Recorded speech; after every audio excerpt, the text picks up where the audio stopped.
కర్ణ పిశాచి వేట పార్ట్ 1 యొక్క లింక్ అనేది క్రింద ఉన్నటువంటి డిస్క్రిప్షన్లో ఉంది. ముందుగా మొదటి భాగాన్ని చూడండి. అప్పుడే ఈ సెకండ్ పార్ట్ అనేది మీకు చాలా క్లియర్గా అర్థమవుతుంది. ఇక కథలోకి వెళ్దాం. ఇక ఆ విధంగా కేశవ శాస్త్రి గారు కర్ణ పిశాచి మంత్రాన్ని 3 సార్లు జపించి ఆ పిశాచిని పిలిచేసరికి ఒక స్త్రీ గొంతుతో ఇంటి వెలుపల నుండి శాస్త్రి గారిని పిలుస్తున్నట్టు తన అరుపులైతే వినిపించాయి. శాస్త్రి గారి భార్య గోవిందమ్మకు వచ్చింది కర్ణ పిశాచి అన్న విషయం తెలియక ఎవరో తన భర్త కోసం ఎదురు చూస్తున్నారు అన్న ఆలోచనతో అందరికీ చెప్పినట్టుగా తనతో కూడా ఏమ్మా తూర్పు గదిలో ఉన్నటువంటి అక్కడికి వెళ్ళి కూర్చో అంది.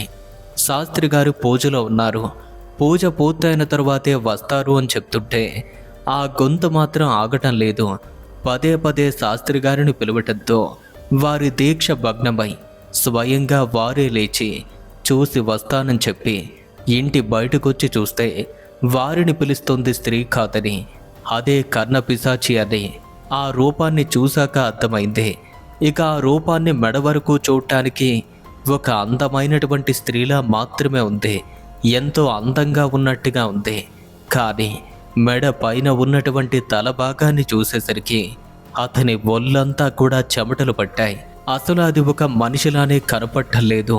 వికృతమైనటువంటి రూపంలో కనిపిస్తూ తలపైన జుట్టంతా కూడా విరబోసుకుని చూడటానికే భయం కలిగించేలా కనిపిస్తూ అలా గాలిలో తేలుతూ ఉంటే దాని కళ్ళ నుండి వస్తున్న కాంతి నేరుగా అతని ముఖం పైన పడుతుంది. దాన్ని చూడలేక శాస్త్రి గారు భయంతో అరుస్తూ వారి భార్యను పిలిచారు. ఆమె కూడా అక్కడికి చేరుకుంది. కానీ తనకి మాత్రం ఆ పిశాచి కనపట్టలేదు. శాస్త్రి గారు, మీరు పిలిచారు కాబట్టే వచ్చాను, వెంటనే ఇంట్లోకి తీసుకువెళ్ళండి. కానీ ఒక్క మాట, ఇంట్లో ఉన్న పూజా ద్రవ్యాలు, చిత్రపటాలు, విగ్రహాలు, శివలింగం ఇలాంటివి ఏమున్నా సరే బయటపడేయండి. అవి ఉంటే నేను అడుగు పెట్టలేను. వాటిని వెంటనే బయటకు విసిరేయండి. అప్పుడే నేను ఇంట్లోకి వస్తాను అంటుంది.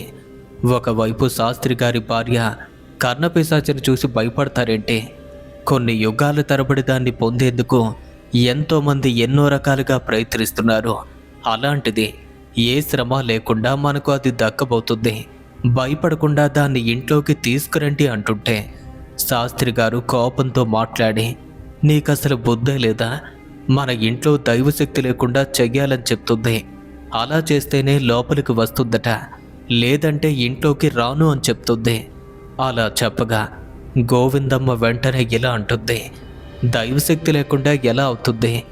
దైవం ఉండగానే ఇంట్లోకి తీసుకురండి అంటుంటే ఇక ఆ విధంగా భార్యాభర్తలిద్దరూ కూడా గొడవలు పడుతుంటే ఒకవైపు ఆ పిశాచి శాస్త్రి గారిపైన కోపగించుకొని ఇంటికి పిలిచి మరీ నన్ను అవమానిస్తున్నారు, ఇక నా వల్ల కావటం లేదు అని అది తొందరగా ఇంట్లోకి తీసుకువెళ్ళమని చెప్తుంటే శాస్త్రి గారు మాత్రం భయపడుతూ నాకు నీ అవసరం ఏమీ లేదు, ఉంటే ఉండు లేకపోతే పో అని చెప్తున్నారు. ఇక అతను ఆ విధంగా చెప్పడంతో పిలిచింది మీరే, వెళ్ళమని చెప్తుంది కూడా మీరే, అంతా మీకు ఇష్టమేనా? ఒక్కసారి నేనంటూ వచ్చాక వెనక్కి తిరిగి వెళ్ళడు, నేను ఇక్కడే ఉంటాను, నన్ను ఇంట్లోకి ఎలా తీసుకువెళ్ళవో చూస్తాను అంటుంది. ఇక అక్కడే ఉన్నటువంటి ఒక బండపైన వెళ్ళి కూర్చుంది ఆ పిశాచి. అది ఆ విధంగా మొరాయించేసరికి శాస్త్రి గారికి ఎటువంటి నిర్ణయం తీసుకోవాలో అర్థం కాలేదు. ఇబ్బంది పడుతున్నారు. గోవిందమ్మ మాత్రం ఏదో ఒక విధంగా దాన్ని ఇంట్లోకి తీసుకురమ్మని చెప్తుంది. చివరికి ఇద్దరి మధ్య నలిగిపోతున్న అతను పిశాచి లేదు, గిశాచి లేదు, నా శివయ్య ఉంటే నాకు చాలు అని కోపంగా అరిచి అక్కడి నుండి దాన్ని వెళ్ళిపోమ్మని హెచ్చరిస్తూ వెనుతిరిగి ఇంట్లోకి చేరుకుని 2 తలుపులు వేసి పూజా మందిరంలోకి వెళ్ళిపోయారు. ఇక అప్పటికే అతను దాన్ని చూసి ఉండటంతో కొంచెం భయపడ్డారు. ఇక అలా పూజా మందిరంలోకి తిరిగి వచ్చిన భర్తను చూసి గోవిందమ్మ ఇలా అంటుంది, మీరు చాలా పొరపాటు చేశారండి. కోరి కోరి వచ్చిన పిశాచిని వెనక్కి పంపిస్తారు. అది కూడా మీ వశమై ఉంటే ఇంకా ఎంతో చేసేవాళ్ళమే. అసలు మనకు ఎదురే ఉండేది కాదు. ఎందుకిలా చేశారు అని మాట్లాడుతుంటే తన మాటలు విన్నటువంటి శాస్త్రి గారికి చెవుల్లో శేషం పోసినట్టయింది. శివశివ, ఇప్పటికే చాలాసార్లు చెప్పాను, అది మన ఇంట్లో అడుగు పెట్టాలంటే ఇంట్లోని దైవశక్తిని దూరం చేయమంటుంది. ఎలా అవుతుందో చెప్పు. పోనీ దైవశక్తి అవసరం లేదు అనుకుంటే చెప్పు, మళ్ళీ దాన్ని పిలుస్తారు. అలా కోపంలో తెలియకుండానే 3 సార్లు మళ్ళీ దాన్ని పిలిచేశారు. అలా పిలవటంతోనే శాస్త్రి గారు నన్ను పిలిచారా అని మళ్ళీ దాని యొక్క అరుపులైతే వినిపిస్తున్నాయి. అది ఎక్కడే ఉంది, విడిచి వెళ్ళేలా లేదు. ఇక నోరు మూసుకుని ఇంట్లో పడి ఉండు, మళ్ళీ మనం మాట్లాడితే ఇంట్లోకి వచ్చేస్తుంది అని శాస్త్రి గారు చెప్పడంతో ఇక అప్పటికి తన భార్యకు కూడా అర్థమైంది. నిజంగానే అది అంత భయంకరంగా కనపడి ఉండకపోతే నా భర్త లాంటి వాడు ఇలా ఎందుకు భయపడతారు? అనవసరంగా మా వారిని నేనే అపార్థం చేసుకున్నాను. ఇక ఆ పిశాచి మాత్రం మళ్ళీ మళ్ళీ పిలుస్తుంది. ఇక అది పిలిచే కొలిది శాస్త్రి గారితో పాటు తన భార్య కూడా ఇది మనల్ని విడిచిపెట్టేలా లేదు, అనవసరంగా పిలిచి మరీ మనం అపాయంలో పడ్డాం, ఇప్పుడు ఏం చేద్దామా అని ఆలోచిస్తుంటే నీ అవసరం మాకు లేదు, దయచేసి వెనుతిరిగి వెళ్ళిపోమని చెప్పండి. అలా గోవిందమ్మ శాస్త్రి గారితో చెప్పగా ఇక శాస్త్రి గారు ఇంట్లో ఉండగానే ఏదో తెలియక పిలిచాం, ఇప్పుడు మేము చేసిన తప్పేంటో మాకు అర్థమైంది, నీ అవసరం మాకు లేదు, నువ్వు వచ్చిన దాన్నే వెళ్ళిపో అని చెప్తున్నారు. ఇక శాస్త్రి గారి మాటలు విన్నటువంటి ఆ కర్ణపిశాచి చెప్తున్నాను కదా, పిలవటం వెళ్ళిపోమంటం రెండు కూడా మీ ఇష్టం కాదు, ఒక్కసారి వచ్చాక తిరిగి వెళ్ళటం అంటూ ఏది ఉండదు. మీరు నన్ను ఇంట్లోకి తీసుకువెళ్ళే వరకు మీకోసం ఇక్కడే నేను ఎదురు చూస్తూ ఉంటాను, ఇక్కడ నుండి కదిలే ప్రసక్తి లేదు అని మొండికేసి అదే బండపైన కూర్చుంది ఆ కర్ణపిశాచి. అక్కడి నుండి కదలటానికి ఇష్టం లేనట్టుగా చాలా గంభీరంగా అక్కడే కూర్చుంది. ఇక అప్పటికే రాత్రి బాగా గడుస్తుంది. ఒకవేళ మాట్లాడితే అది మళ్ళీ వస్తుందేమో అని ఇద్దరూ మాట్లాడకుండా మౌనంగా ఉన్నారు. ఇంకో గంట కాలం గడిచింది. అప్పటికే ఆ ప్రాంగణం అంతా నిశ్శబ్దంగా ఉంది.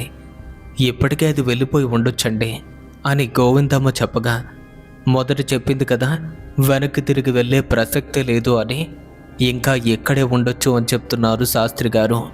కానీ గోవిందమ్మ మాత్రం ఏమో అండి, ఇక్కడే ఉంటే మళ్ళీ మనల్ని పిలిచేది కదా, అలా జరగలేదు అని శాస్త్రి గారితో మాట్లాడుతూ పోనీ ఓ పని చేయండి, ఒక్కసారి వెళ్ళి దాన్ని చూడండి, అది వెళ్ళిపోయి ఉంటుందేమో అనగా ఏమో మన కోసం మాటు వేసి కూర్చుందేమో, మళ్ళీ దాన్ని కంటపడితే లేనిపోని తలనొప్పి అని చెప్పారు.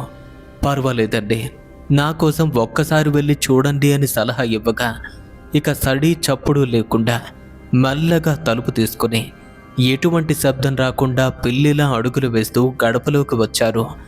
అంతే, అలా గడపలోకి వెళ్ళినటువంటి శాస్త్రి గారు క్రిందకు వంగి ఆ బండ వైపుగా చూసేసరికి హఠాత్తుగా తన వెనుక నుండి ఒక స్త్రీ యొక్క స్పర్శ తన వీపును తాకినట్టుగా అనిపించింది. అంతే, ఆ దెబ్బతో శాస్త్రి గారు ఉలిక్కిపడి వెనక్కి చూశారు. అలా చూస్తే వారి గడపలో ఉన్నటువంటి ధాన్యం గిడ్డంగి పైన కూర్చున్నట్టుగా ఆ పిశాచి ఇక్కడ దర్శనమిచ్చింది. ఒక్కసారిగా అలాంటి భయంకర రూపాన్ని చూసి గుండె జారినట్టయింది. గట్టిగా అరుస్తూ వెంటనే ఇంట్లోకి వెళ్ళిపోయారు. 2 తలుపులు కూడా మూసేశారు. ఇక వెంటనే గోవిందమ్మ అంటుంది, ఎందుకంటే అలా భయపడుతున్నారు, ఇంకా అక్కడే ఉందా అని అడిగింది. ఇంకా అక్కడే ఉండటం ఏంటే, అది మన గడపలో ఉన్నటువంటి ధాన్యం పైన కూర్చుంది. ఏం మాట్లాడుతున్నారు, నిజంగానే గడపలోకి వచ్చేసిందా? మరిప్పుడు ఏం చెయ్యాలి అని చెప్తుంటే నువ్వు చేసిన నిర్వాకమే దాన్ని ఇంతవరకు తీసుకొచ్చింది. ఈ పిశాచి మనల్ని వదిలేలా లేదే. ఇప్పుడు చూడు, నేరుగా కొరువుతోనే తల గోక్కున్నట్టుగా తయారైందే. భగవంతుడా, లేనిపోని ఆశలకు పోకి ఒక పిశాచిని తీసుకొచ్చి ఇంట్లో పెట్టుకున్నాం. ఇప్పుడు ఏం చెయ్యాలి?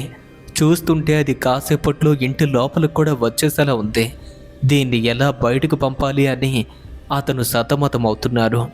ఇక అప్పుడే మళ్ళీ దాని యొక్క గొంతైతే వినపడటం మొదలైంది.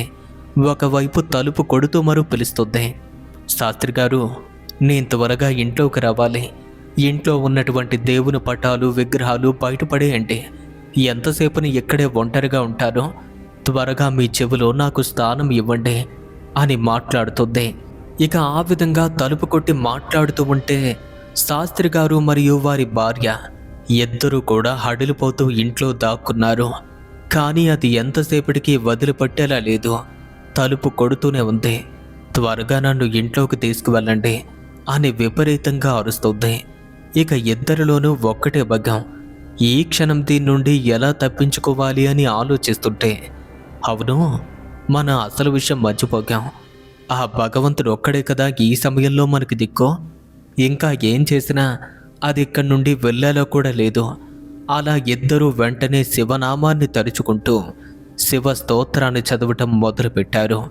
ఇక ఆ స్తోత్రం యొక్క ప్రభావంతో అంతవరకు గడపలో ఉన్నటువంటి కర్ణపిశాచికి తన కళ్ళు మసకబారినట్టుగా అయ్యాయి.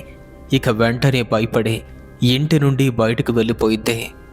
దగ్గరకు పిలిచి మరీ నన్ను అవమానిస్తున్నారు కదా, మిమ్మల్ని ఎలా విడిచిపెట్టును అని ఇంటి ముందు ఉన్నటువంటి పైకప్పు మీదకెక్కి అక్కడ ఉన్నటువంటి గడ్డి మొత్తాన్ని కూడా పీకి పడిస్తుంది. ఇక ఆ శబ్దం వినగానే శాస్త్రి గారు భయపడిపోయారు. ఏమే, హాయిగా ఒకచోట కూర్చున్న దాన్ని మళ్ళీ రెచ్చగొట్టేలా చేశావు. ఇప్పుడు చూడు అది ఏం చేస్తుందో అనగా, ఏమైందండి, అసలు ఆ శబ్దం ఏంటి అని అడిగింది గోవిందబ్బ. మన ఇంటిపై కప్పును పూర్తిగా పీకి పందిరేస్తుంది. అనవసరంగా నీ మాట విని మళ్ళీ దాని కోపానికి గురి చేశాను. ఇంటి పైకప్పు మొత్తాన్ని కూడా పీకేసేలా ఉంది. భగవంతుడా, అసలు ఎందుకు నాకు ఈ శిక్ష? అనవసరంగా దాన్ని పిలిచి మరీ నలుగురు ముందు పరువు తీయించుకుంటున్నాం. ఒకవేళ అందరికీ ఈ విషయం తెలిస్తే ఏమనుకుంటారో ఏమో అని గోవిందమ్మ వెంటనే శాస్త్రి గారిని బ్రతిమాలుతూ, ఏవండి, ఏదో ఒకటి చేసి దాన్ని అక్కడి నుండి పంపించండి అంటుంది. నీ ముఖం ఇప్పుడు నేనేం చేస్తారో? అనవసరంగా కోపానికి గురి చేశాం. అలా చూడు, ఇప్పటికే పైకప్పు మొత్తాన్ని కూడా పీకి పడేస్తుంది అంటే ఇది ఇలా వెళ్ళదండి. ఎలాగో భగవంతుడి శక్తి ముందు దీని శక్తి నిలవలేదు అని మీరే కదా చెప్పారు. మనం స్తోత్రాన్ని జపించడంతో అది రెచ్చిపోయింది. ఆ మాట కూడా నిజమే. ఈసారి అలా కాదండి. ఇక వెంటనే ఆమె ఒక ధూపం కుందిని అందుకొని నిప్పులను ఎర్రగా మండించి అందులో సాంబ్రాణి పొగ వేసి ఒక విసనగర్రను కూడా అతని చేతికిచ్చి, దీన్ని తీసుకుని బయటకు వెళ్ళండి. ఈ పొగ దాని కళ్ళకు మంటలు పుట్టేలా చేస్తుంది. అది ఆ క్షణమే ఇక్కడి నుండి పారిపోతుంది అని ఆ రెండింటిని అతని చేతికివ్వగా, ఒకవైపు భయపడుతూనే ధైర్యం కోసం శివ నామాన్ని జపిస్తూ ఎర్రగా మండుతున్న నిప్పులపైన సాంబ్రాణి పొగ విపరీతంగా వచ్చేలా విసనకర్రతో విసురుతూ అలా బయటకు వెళ్ళటంతో అంతవరకు ఇంటి కప్పు పైన కూర్చొని ఆ పైన ఉన్నటువంటి గడ్డి మొత్తాన్ని పీకుతున్నటువంటి ఆ పిశాచి అతను దగ్గరకు వెళ్ళేసరికి ఆ పొగ యొక్క దాటిని తట్టుకోలేక కళ్ళు మంటలు పుట్టేసి పైకప్పును కూర్చున్నటువంటి అది ఒక్కసారిగా క్రిందకు దూకి అక్కడి నుండి పరిగెత్తడం మొదలుపెట్టింది. దాన్ని చూడగానే శాస్త్రి గారికి ఎంతో ఆనందం కలిగింది. దెబ్బకు దెయ్యం జడుస్తుంది అంటే ఇదేనేమో, గోవిందమ్మ నిజంగానే మంచి ఉపాయం చెప్పింది, లేదంటే నన్నే ఇది భయపడుతుందా అని వారి భార్యను కూడా బయటకు రమ్మని పిలిచారు. ఇక తాను కూడా లోపల నుండి బయటకొచ్చి చూస్తే ఇక అక్కడ నుండి పరుగులు పెడుతున్నట్టుగా కనపడింది ఆ పిశాచి. ఆ దృశ్యాన్ని చూసినటువంటి గోవిందమ్మ, ఏంటండి ఈ చిత్రం, ఇంతవరకు అది నా కంటపడలేదు, ఇప్పుడు మాత్రం కళ్ళ కట్టినట్టుగా కనిపిస్తుంది అంటుంది. అసలు ఇప్పుడు నాకు అది ఎలా కనిపిస్తుంది అని అడగ్గా, ఇది కారణం వెతికే సమయం కాదు, ఇంట్లోకి వెళ్ళి మరింత సాంబ్రాన్ని తీసుకురా, ఇంటి చుట్టూ కూడా ధూపం వేద్దామని చెప్పగా వెంటనే ఆమె ఇంట్లోకి వెళ్ళి సాంబ్రాన్ని మొత్తాన్ని తీసుకొచ్చింది. ఎర్రగా మండుతున్న నిప్పులపైన వేసింది. ఇక ఆ పొగ మొత్తానికి వ్యాపించింది. ఎలా అంటే గుట్టలు గుట్టలుగా బయటకు వస్తుంది.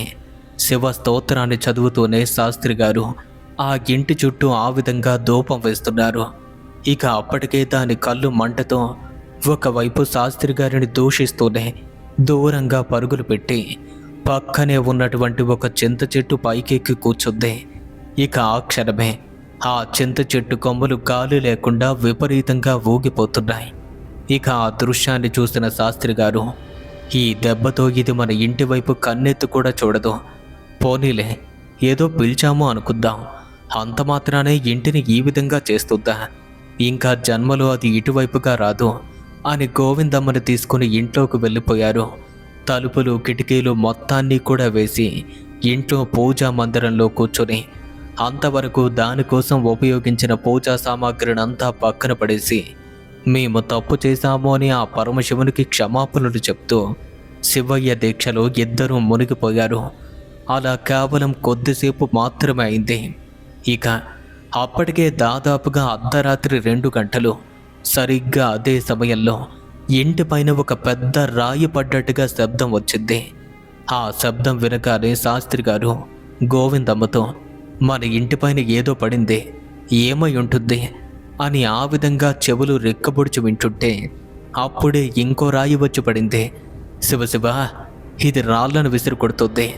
ఇక ఇద్దరూ గుండెలు పిడుకులు పట్టి ఏ క్షణంలో ఇంటిపైన రాయి పడుతుందో అని భయంతో గడుపుతున్నారు. సరిగ్గా అదే సమయంలో ఇంకో రాయి పడింది, వరుసగా ఇంకొకటి. అలా వరుసగా ఒక్కొక్క రాయి ఇంటిపైన దూసుకొచ్చి పడుతుంటే ఆ రాళ్ల వర్షాన్ని చూసి ఏం చెయ్యాలో అర్థం కాక భయంతో లోపల దాక్కున్నారు. ఇలా కొన్ని క్షణాల పాటు రాళ్ల వర్షం కురిసి ఒక్కసారిగా ఆగిపోయింది. అంతే. అలా ఆగిపోవటంతో ఇప్పటికి మనల్ని విడిచిపెట్టింది, కానీ మళ్ళీ ఏ సమయంలో ఏం జరుగుతుందో తెలియదు అని ఇద్దరూ మాట్లాడుకుంటున్న వేళ పొయ్యి వద్ద ఉన్నటువంటి కొండలపైన ఏదో పెద్ద రాయి పడ్డట్టయింది. ఏమంటే, పొయ్యి వద్ద ఉన్నటువంటి కొండలు కూడా పగలగొడుతుంది అని గోవిందమ్మ భయపడుతుంటే ఇక్కడ మన ప్రాణాలకే దిక్కులేదు. వెదవదే, ఆ కొండలు పోతే మాత్రం ఏమవుతుంది? ఇద్దరూ ఆ విధంగా భయపడుతున్నారు. అలా ఇంకొక 2 రాళ్ళు కూడా అక్కడే ఉన్న కొండలపైన పడ్డాయి. అంతే. అలా వరుసగా మళ్ళీ రాళ్ళు పడేసరికి క్షణానికి వారిలో భయం తీవ్ర రూపాన్ని దాల్చుతుంది. బయటకు వెళ్ళిపోదామంటే ఏమవుతుందో అన్న భయం. ఆ కన్న పిశాచి మాత్రం బయట నుండి విపరీతంగా రాళ్లతో దాడి చేసి సూది మోపినంత ప్రదేశాన్ని కూడా ఖాళీ లేకుండా ఆ ఇంటిని రాళ్లతో కప్పేసినట్టు కొడుతుంది. అలా ఇంటిపైన చాలాసేపటి నుండి రాళ్ళు పడ్డాక ఒక్కసారిగా అది ఆగిపోయింది. అప్పటికి వారి మనసైతే కొంచెం కుదిరిపడి మెల్లగా ఊపిరి పీల్చుకొని అతి కష్టం మీద రాత్రంతా కూడా జాగారం చేశారు. తెల్లవారిద్ది. ఇక ఉదయం లేచి చూస్తే ఇంటి పైకప్పు యొక్క పరిస్థితి ఎలా ఉంది అని ఇద్దరూ బయటికి వెళ్తే ఆ రాత్రి ఏమీ జరగనట్టు ఎప్పుడు ఎలా ఉండేదో ఆ విధంగానే ఆ పైకప్పు కనబడింది. ఆ దెబ్బతో ఇద్దరూ ఆశ్చర్యపోయారు. ఇంటి ఆవరణ మొత్తాన్ని గమనిస్తే ఎక్కడ రాళ్ళు పడ్డటువంటి దాఖలాలు కూడా లేవు. రాత్రి చూస్తే ఇంటి పైకప్పు పైన ఉన్న గడ్డి దూరం పడేసినట్టయింది, కానీ ఇప్పుడు చూస్తే ఏమీ లేదు. ఇక అలానే ఇంకొంచెం ముందుకు వెళ్ళి ఒక్కసారి పొయ్యి దగ్గరికి వెళ్దాము అనుకున్నారు. రాత్రి అక్కడ కొండలన్నీ పగలగొట్టింది కదా. అలా గోవిందమ్మ చెప్పడంతో ఇద్దరూ కలిసి పొయ్యికి దగ్గరగా వెళ్ళి గమనిస్తే ఒక్క కుండ కూడా పగిలినట్టుగా పెంకు కూడా కనిపించలేదు. ఎలా పేర్చినటువంటి కుండలు ఆ విధంగానే కనిపిస్తున్నాయి. అదేంటండి, రాత్రంతా కూడా ఇక్కడ ఉన్నవన్నీ బాగా పగిలిపోయినట్టుగా శబ్దాలు వచ్చాయి, కానీ ఇప్పుడు చూస్తే ఏమీ లేనట్టుగా ఉంది, ఏంటి వింత అని ఇంటి చుట్టూ మరొక్కసారి తిరిగారు. రాత్రి వారికి ఎదురైనటువంటి అనుభవానికి ఇప్పుడు ఎటువంటి సంబంధం లేనట్టుగా ఉంది. కనీసం ఒక్క ఆనవాళ్ళు కూడా లేదు. ఇక వారిద్దరూ ఆశ్చర్యంతో ఉన్నారు. అసలు మనకు కనబడ్డటువంటి దృశ్యం నిజంగానే జరిగిందా, లేదా మనిద్దరికీ కూడా ఏదైనా భ్రమ కలిగి ఉంటుందా? ఇది కూడా మన మంచికేలే, లేదంటే మన పరిస్థితి ఏమవుతుంది? ఒకవేళ దాన్ని సాధించేందుకు ఇలా చేశామని అందరికీ తెలిస్తే మన పరువు పోతుంది. ప్రజలంతా కూడా ఇంతకాలం ఎంతో భక్తితో దేవుళ్ళలాగా కొలుస్తున్నారు. అలాంటిది ఎంత నీచమైన పనికి పూనుకున్నాను అని తెలిస్తే మనల్ని ప్రజలు కూడా చాలా చిన్న చూపు చూసేవాళ్ళు. చూసావా గోవిందబ్బ, లేనిపోని ఆశలకు వెళ్ళి దాన్ని కూడా మన ఇంటికి తీసుకురమ్మని చెప్పావు.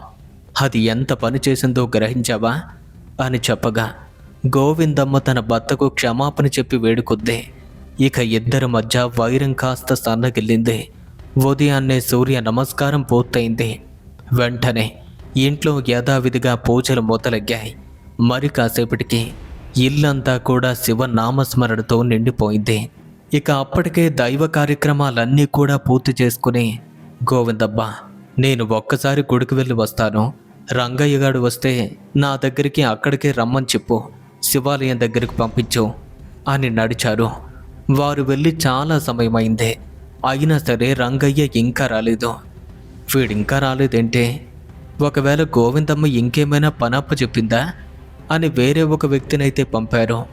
ఇక రంగయ్య గురించి ఏం జరిగిందో తెలుసుకుని వారితో ఆ కబురు చెప్పమన్నారు. కానీ వెళ్ళినటువంటి వ్యక్తితో రంగయ్య ఇంకా ఇంటికి రాలేదు అని చెప్పింది గోవిందమ్మ. ఇక ఆ విషయం కూడా శాస్త్రి గారికైతే తెలిసిందే. అయినా ఏమైంది వీడికి? ఎప్పుడూ తెల్లవారుగానే ఇంటికి వచ్చేశాడు. మరి ఎంత సమయం అవుతున్నా ఇంతవరకు ఎందుకు రాలేదు? ఇక ఏం జరిగిందో తెలుసుకుందామని స్వయంగా వారే రంగయ్య ఇంటికైతే వెళ్ళారు. అలా వెళ్ళి చూస్తే రంగయ్య మంచం పైన పడుకుని కనిపించాడు. వెంటనే తన భార్యను పిలిచి వీడికి ఏమైంది అని అడిగారు. నిన్నటి నుండి విపరీతమైన జ్వరమయ్యా, కనీసం కళ్ళు కూడా తెరవలేకపోతున్నాడు అని తన భార్య చెప్పగా అప్పటికప్పుడు ఇంటి నుండి మందులు తెప్పించి రంగయ్యకు ఇచ్చి ఈ రోజుకి విశ్రాంతి తీసుకోమని చెప్పి వెళ్ళిపోయారు. ఇక రంగయ్యకు ఈ టైంలో జ్వరం రావటమేంటి? ఒకవేళ దాని ప్రభావం ఏమైనా వీడిపైన చూపిస్తుందా? అసలు ఏమై ఉంటుంది వీడికి? అలా ఆలోచిస్తూ ఆలయానికి వెళ్ళిపోయారు. అయితే తాను వేసుకున్నటువంటి మందులతో కాసేపట్లో అతనికి జ్వరమైతే తగ్గింది. కానీ ఆ రోజు కూడా ఇంటి దగ్గరే ఉండమని చెప్పారు కాబట్టి ఎక్కడికి వెళ్లకుండా హాయిగా నిద్రపోయాడు రంగయ్య. సాయంత్రం కావస్తుంది. శాస్త్రి గారు ఇంటికొచ్చారు. ఎవరి పనుల్లో వారు నిమగ్నమయ్యారు. అంతవరకు తీరిక లేకపోవడంతో రాత్రి వారికి ఎదురైన సంఘటన గురించి పూర్తిగా ఆలోచించడం కూడా మానేశారు. ఇక ఆ రాత్రి కూడా వారికి ఇంకేమీ కూడా జరగదు అని సమయానికి భోంచేశారు, పడుకున్నారు. ఇక రాత్రంతా కూడా నిద్ర లేకపోవడంతో తొందరగా నిద్రలోకి జారుకున్నారు. అయితే సరిగ్గా అప్పుడే ఆమె వారి ఇంటి ముందు నిల్చొద్ది. ఇక అప్పుడే పిలవటం కూడా మొదలుపెట్టింది. ఈసారి ఆ పిలుపుకు ఇద్దరికీ ఒకేసారి మెలకు వచ్చింది. కళ్ళు తెరిచి చూస్తే దాదాపుగా రాత్రి 11 అవుతుంది. ఈ సమయంలో పిలుస్తున్నదెవరని ఇద్దరిలోని భయం మొదలైంది. కానీ పిలిచిన వాళ్ళెవరో చూస్తేనే కదా తెలుస్తుంది. ఇక భయపడకుండా శాస్త్రి గారు ఇంటి నుండి బయటకు వెళ్ళారు. అలా చూస్తే ఇంటి ముందు ఎవ్వరూ కనిపించలేదు. ఇప్పుడే కదా నన్ను పిలిచినట్టుగా వినపడింది, మరి ఇప్పుడు చూస్తే ఎవ్వరూ లేరేంటి? అలా ఇంటి ఆవరణ మొత్తాన్ని కూడా గాలిస్తే అక్కడ ఎవ్వరూ కనపట్టలేదు. ఎవరైనా నా కోసం వచ్చారా అని గట్టిగా పిలిచారు. ఆ పిలుపు వినగానే శాస్త్రి గారు, మిమ్మల్ని పిలిచింది నేనే అండి అని ఇంటి పైకప్పు నుండి తన గొంతు వినపడింది. వెంటనే తాను ఉలిక్కిపడి పైకి చూశారు. అలా చూస్తే ఇంటి పైకప్పు పైన అది ఆ గడ్డిని పట్టుకుని కూర్చుంది. దాన్ని చూడగానే మళ్ళీ తనలో భయం మొదలైంది. వెంటనే వెనుతిరిగి ఇంట్లోకి పరిగెత్తి యథావిధిగా తలుపులు మూసేశారు. ఆమె అడుగుతుంది, ఎందుకలా భయపడుతున్నారు? పిలిచింది ఎవరో అని గోవిందమ్మ అడుగుతుంది. ఇంకెవరంట వెంటే ఆ కర్ణ పిశాచి మళ్ళీ దాపరించింది అనగా ఇద్దరిలోనూ ఒక్కటే భయం. ఇక వారిద్దరూ ఒకరి ముఖాలు ఒకరు చూస్తూ భయపడుతున్నారు.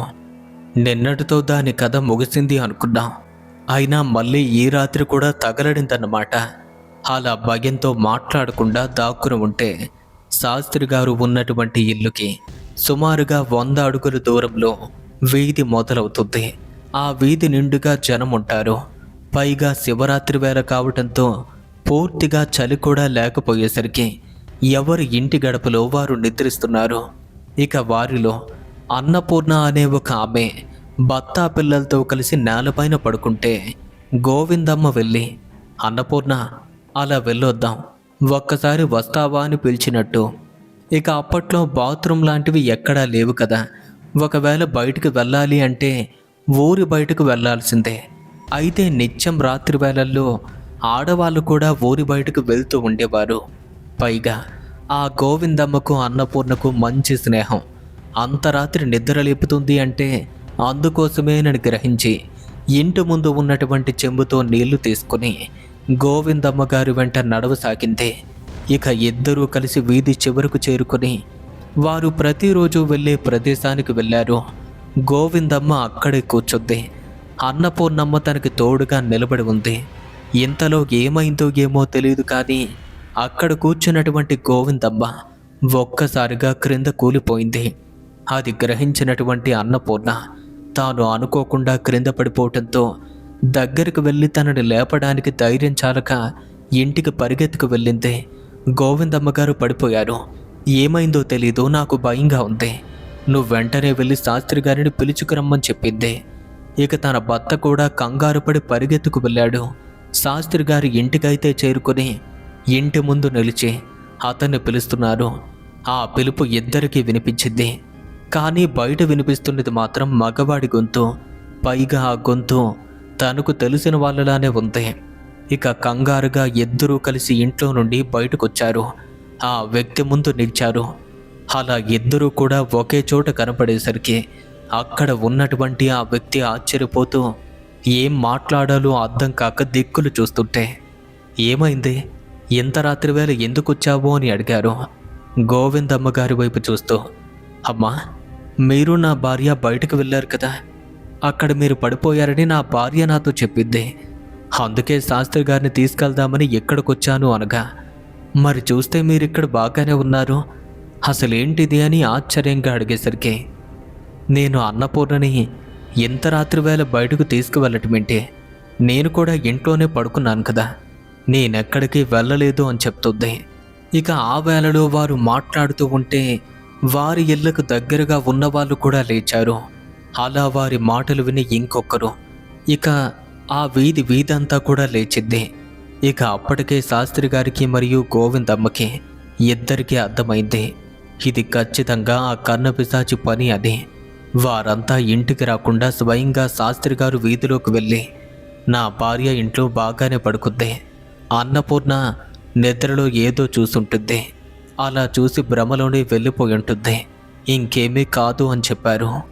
ఇక అది తెలుసుకుని ఎవరి ఇళ్లకు వారైతే వెళ్ళిపోయారో శాస్త్రి గారు కూడా వారి ఇంటి వైపుగా నడిచి ఇక ఇంట్లోకి చేరుకోబోతున్నారు అనేసరికి సరిగ్గా ఇంటి పైకప్పు పైన కూర్చున్న పిశాచి వారి కంట పడింది.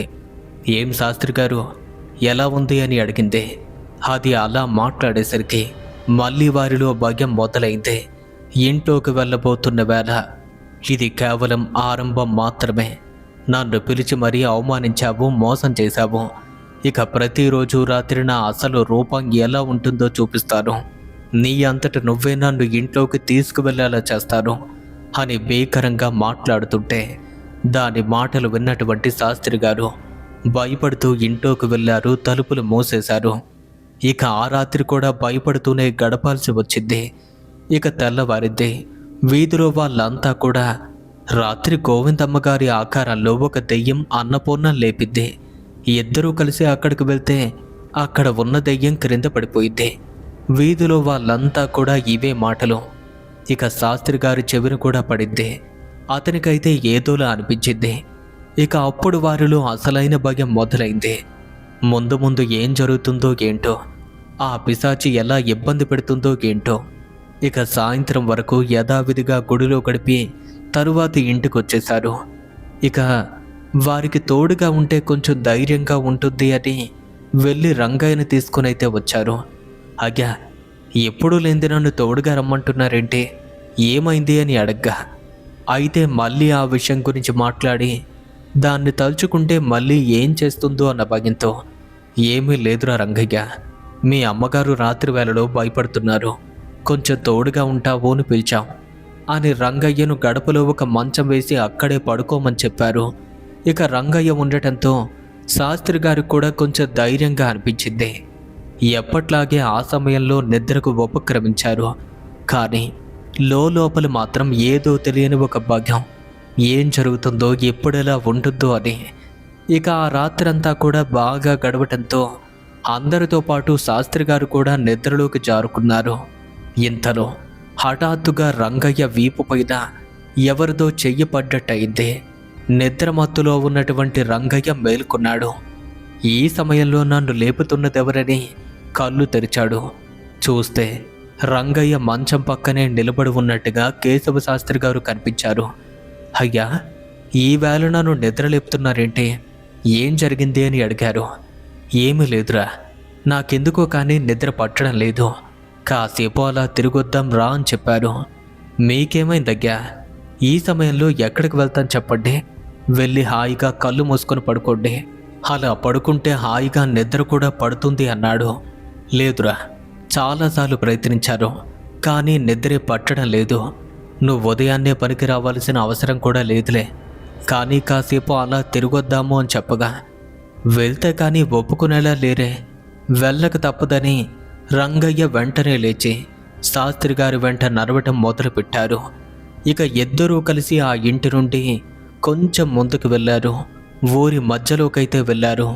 అలా చేరుకున్నాక గుడి యొక్క ప్రాంగణం దగ్గర పడుతుంటే శాస్త్రి గారు మాత్రం గుడికి దూరంగా ఉంటూ, ఈ రాత్రి చాలా పవిత్రమైనదిగా శాస్త్రాల్లో చెప్తారా, అందుకే నిన్ను ఇక్కడికి తీసుకొచ్చాను అలా అనేసరికి, మరి ఆ విషయం ముందుగానే చెప్పాలి కదా అయ్యగారు, ఇప్పుడు ఎక్కడికి వెళ్తున్నామో అని అడిగాడు.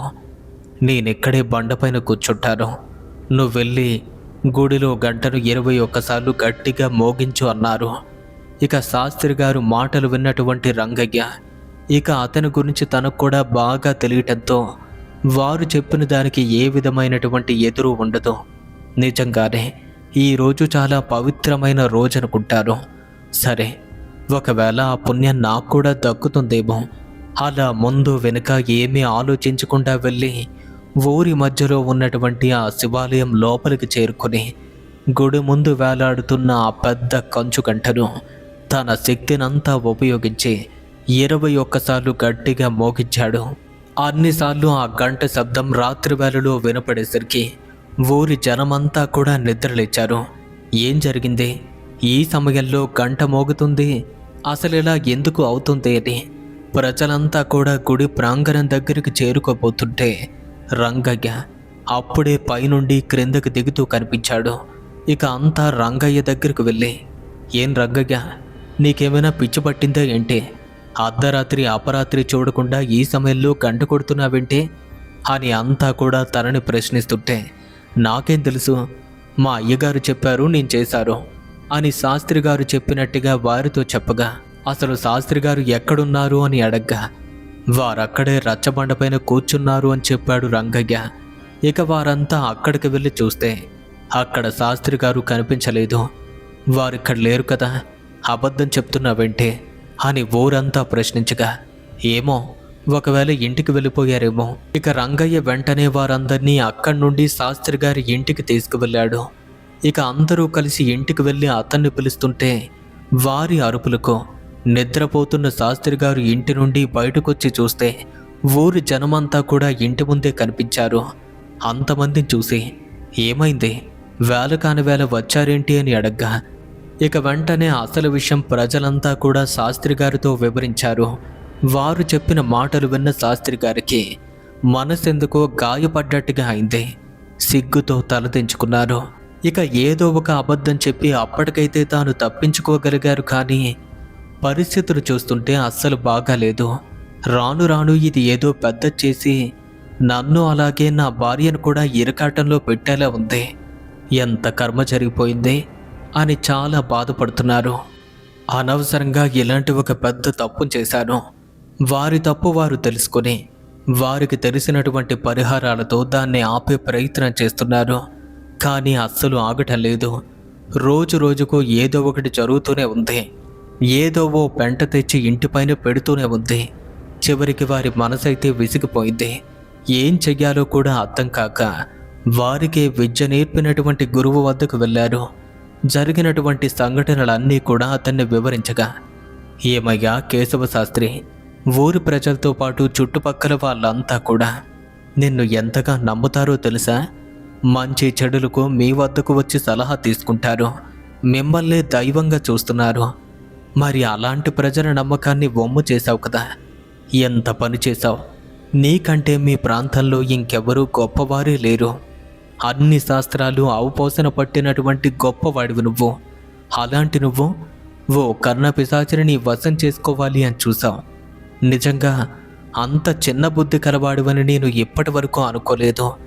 అలా గురువుగారు అతన్ని నిందిస్తుంటే, అయ్యా, దానితో నేనేదో సాధించాలి అని చెయ్యలేదు. అది నా వశమైతే నా ప్రజలకు ఏదైనా ఉపకారం జరుగుతుంది అనుకున్నాను. అయినా అది అంత ప్రమాదం అని తెలిసినప్పటికీ దానికోసం ఎందుకో వెంపర్లాడారు. కానీ చివరికి అది ఇంత ఘోరమైనది అని తెలుసుకున్నారు. అలా అతను తప్పునైతే ఒప్పుకున్నారు. సరే, అసలు దాని గురించి నీకు ఎలా తెలిసింది? ఆ విద్య ఎక్కడ నేర్చుకున్నావో అని అడగ్గా మొదట్నుండి రంగయ్య చెప్పిన మంత్రంతో సహా అన్ని విషయాలు కూడా కళ్ళ కట్టినట్టుగా చెప్పగా అది సంగతి. ఆ పిశాచి ఎవరూ కాదు, పూర్వకాలంలో మీ ముత్తాత దాన్ని వారి వశం చేసుకోవడం జరిగింది. గుర్తుందా? దానివల్ల చాలా రకాల ప్రయోజనాలు కూడా పొంది ఎంతోమందికి ఎన్నో విధాలుగా మేలు చేశారు. కానీ ఆ రోజులు వేరు, ఇప్పటి కాలం వేరు. ఈ కాలంలో దాన్ని మనం ఆపడం చాలా కష్టం. అనవసరంగా దాన్ని బయటకు తీసుకొచ్చి మళ్ళీ మీ ఇంట్లోనే పెట్టుకోవాలి అనుకున్నారు. అదే నీ ప్రాణానికి ముప్పుగా పారింది. అలా వారి తాత గురించి చెప్పగా, మరి ఆ విషయం కూడా నాకు తెలీదు, అసలు ఆ కాలంలో ఏం జరిగిందో వివరంగా చెప్పండి అని అనగా, మీ తాతగారు నిజానికి ఒక మంచి పండితుడు. ఆ విషయం మీకు అందరికీ తెలుసు. కానీ వాటితో పాటు కొన్ని క్షుద్ర ప్రయోగాలు కూడా నేర్చుకున్నాడు. అయితే వాటిని చెడుకు మాత్రం ఉపయోగించకుండా మంచికి మాత్రమే వినియోగించారు. ఇక వారిలో ఒకే ఒక్క కోరికైతే ఉండిపోయింది, కర్ణపిశాచిని వశం చేసుకోవటం. దాన్ని అభ్యసించడానికి ఎంతోమంది గురువులు కలిశారు. కానీ అది చాలా ప్రమాదకరమని, దాన్ని పొందడమంటే అసాధ్యమని దాదాపుగా చెప్పారు. అయినా సరే దాన్ని ఏదో ఒక విధంగా వశం చేసుకోవాలి అన్న ప్రయత్నంతో వేరేవో గురువు ద్వారా దాన్ని నేర్చుకున్నారు. ఇక ఆ వ్యక్తే కాటికాపరి. కాటికాపరి అంటే నీకు తెలిసిన విషయమే కదా. ఇక అలాంటి వ్యక్తిని కలిసి వారిని ఒప్పించి ఆ విద్యనైతే కష్టంతో సాధించారు. అలా సాధించినటువంటి కర్ణపిశాచితో అనేక లాభాలను పొంది భూత భవిష్యత్ వర్తమానాలను ప్రజలకు తెలియజేస్తూ ఎన్నో విధాలుగా అందరికీ కూడా సహాయపడ్డారు. కానీ రాను రాను కాలం కూడా మారుతూ వచ్చింది. ఇక దానికి అనుగుణంగా ఆ పిశాచిలో కూడా అనేక మార్పులు చోటు చేసుకున్నాయి. చివరికి ఆ పిశాచి మీ తాతగారినే ప్రతిఘటించే స్థాయికి వచ్చింది. ఇక అప్పటికే మీ తాతగారు సర్వజ్ఞులు కాబట్టి దాని గురించి కూడా పూర్తిగా అభ్యసించి దాన్ని ఎలా మలుచుకోవాలో అన్ని రకాలుగా అన్ని విషయాలను క్షుణ్ణంగా పరిశీలించి ఒకసారి మన వశమైనటువంటి కర్ణపిశాచి జీవితాంతం మనల్ని విడిచిపెట్టదు అని గ్రహించి, ఒకవేళ దాన్ని దూరం చేసుకోవటం అంటే కేవలం వారు మరణాన్ని అంగీకరించడమే అని గ్రహించి అన్నీ తెలిసిన వారు కనుక దానివల్ల ప్రజలకు ఎటువంటి ఇబ్బంది కలగకూడదు అన్న ఉద్దేశంతో వారిగానే ప్రాణాలు విడిచిపెట్టారు. వారి సమాధిని వారే జీవించి ఉండగానే నిర్మించుకున్నారు. అలా సమాధిని నిర్మించుకున్న తరువాత ఇంట్లో వాళ్ళకి, ఊరిలో వాళ్ళకి అందరికీ ఒప్పించారు. మంచి రోజున, ఈ రోజు రాత్రి నేను చనిపోబోతున్నాను, తెల్లవారే వరకు నా దేహాన్ని ఎవరూ తాకొద్దు, అలాగే ఈ రాత్రి నా సమాధి వైపు ఎవ్వరూ రావద్దని, ఒకవేళ మాట కాదని వస్తే వెనక్కి తిరిగి పోలేరని, అలా వచ్చిన వాళ్ళను కర్ణపిశాచి విడిచిపెట్టదని అందరినీ హెచ్చరించి ఒక పౌర్ణమి రాత్రి కర్ణపిశాచిని ఒక బరిణిలో బంధించి దాన్ని వారితో పాటు తీసుకువెళ్ళి ఆ సమాధిలో వారు విశ్రాంతి తీసుకున్నారు. ఆ రాత్రి గడిచింది. ఇక మీ కుటుంబ సభ్యులతో పాటు ఊరి జనమంతా కూడా అక్కడికి వెళ్ళి చూస్తే మీ తాతగారు కాలం చేసి కనిపించారు. కానీ వారు చెప్పిన ప్రకారమే జీవించి ఉన్న వ్యక్తులు ఎవరూ వారి దేహాన్ని తాకకుండా అప్పటికప్పుడు యథావిధిగా సమాధిని పూర్తి చేశారు. ఇలా జరిగి ఎన్నో ఏళ్ళు గడిచింది. ఈ విషయం మా తాతగారు నాకు ఎన్నోసార్లు చెప్పారు. అలా కర్ణపిశాచి కోసం స్వయంగా వారి ప్రాణాలను వారు అర్పించారు. ఇక అప్పటి నుండి వారి దేహంతో పాటు అది కూడా సమాధి అయిపోయింది. ఇక అలా బరిణిలో బంధింపబడినటువంటి ఆ పిశాచి రంగయ్య మూలంగా బయటకొచ్చింది. ఆ విషయం నీకు అర్థం కాలేదు అని గురువుగారు జరిగిన అన్ని విషయాలు చెప్పగా వారి మాటలు విన్నటువంటి తాను భయపడిపోయారు. మరి దీనికి పరిష్కారం ఏంటో మీరే చెప్పండి అని ప్రాధేయపడగా, ఇక అలాంటి విద్యలు తెలిసినటువంటి ఓ గొప్ప కాటికాపరిని రప్పించి అమావాస్య రాత్రి వేళలో దాన్ని బంధించడం జరిగింది. తిరిగి దాన్ని అదే సమాధి పక్కనే ఆ పిశాచిని దిగ్బంధనం కూడా చేయించారు. ఇది ఆనాడు మా గ్రామంలో జరిగిన ఒక భయంకరమైన సంఘటనగా అప్పటి ప్రజలు చెప్పుకునేవారు. వారి ద్వారా నేను కూడా తెలుసుకోవటం జరిగిందని విశ్వబ్రాహ్మణ వంశానికి చెందినటువంటి వీరనారాయణమ్మ అనే ఒక వృద్ధురాలు ఈ సంఘటనను మనతో షేర్ చేసుకోవటం జరిగింది. మరి వారికి మన ఛానల్ తరపున ప్రత్యేకంగా ధన్యవాదాలు తెలియజేసుకుంటూ ఈరోజు ఈ వీడియో రూపంలో మీ ముందుకు ఆ విషయాన్ని తీసుకొచ్చారు. మరి ఈ సంఘటన మొత్తాన్ని విన్నారు కదా. ఈ కథ మీకు ఎలా అనిపించిందో కామెంట్ రూపంలో మాకు తెలియజేసి మా కోసం ఒక లైక్ కొడితే ఇటువంటి మరెన్నో స్టోరీస్ని ప్రతిరోజు సాయంత్రం వీడియో రూపంలో మీ ముందుకు తీసుకొస్తాం. ఇలాంటి మరిన్ని హారర్ స్టోరీస్ కోసం ఇప్పుడే మన ఛానల్ను సబ్స్క్రైబ్ చేసుకోండి. అలాగే మీ జీవితంలో జరిగిన సంఘటనల్ని మా అందరితోనూ పంచుకోవాలి అనుకుంటే ఇప్పుడే మన యొక్క ఇన్స్టాగ్రామ్కి మెసేజ్ చేయండి.